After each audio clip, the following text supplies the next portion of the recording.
പത്തനാപുരത്ത് കേരള കോൺഗ്രസ് ബിയിൽ പൊട്ടിത്തെറി. പത്തനാപുരം നഗരത്തിൽ ഗണേഷ് കുമാർ അനുകൂലികളുടെ പ്രകടനം.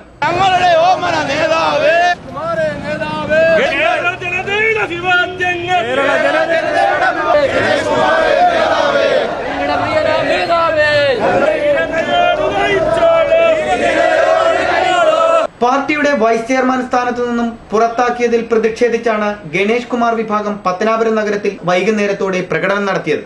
പ്രകടനത്തിലുടനീളം ഗണേഷ് കുമാറിന് പിന്നിലാണ് തങ്ങളെന്ന് വിളിച്ചറിയിച്ചുകൊണ്ടുള്ള മുദ്രാവാക്യങ്ങളാണ് അണികൾക്കിടയിൽ നിന്നും ഉയർന്നു കേട്ടത്. ഗണേഷ് കുമാറിന് അഭിവാദ്യമർപ്പിച്ച് പത്തനാപുരം നഗരത്തിൽ നടത്തിയ പ്രകടനത്തിന് കേരള കോൺഗ്രസ് ബി നിയോജക മണ്ഡലം പ്രസിഡന്റ് AR ബഷീർ, ജില്ലാ പഞ്ചായത്ത് അംഗം ലതാ സി നായർ, ബ്ലോക്ക് പഞ്ചായത്ത് അംഗങ്ങളായ ഏലിയാമ്മ ടീച്ചർ, റെജിമോൻ, UDF മണ്ഡലം ചെയർമാൻ നെടുവന്നൂർ സുനിൽ, കേരള കോൺഗ്രസ് ബിയുടെയും വനിതാ വിഭാഗത്തിന്റെയും യൂത്ത് ഫ്രണ്ടിന്റെയും നേതാക്കൾ എന്നിവർ അണിനിരന്നു. Kerala Congress B chairman R ബാലകൃഷ്ണപിള്ളയും മകൻ KB ഗണേഷ് കുമാറും തമ്മിലുള്ള ഭിന്നത UDFനെ ബാധിക്കുമോ എന്ന ആശങ്കയിലാണ് UDF നേതൃത്വവും രാഷ്ട്രീയ നിരീക്ഷകരും. News bureau, Pathanapuram.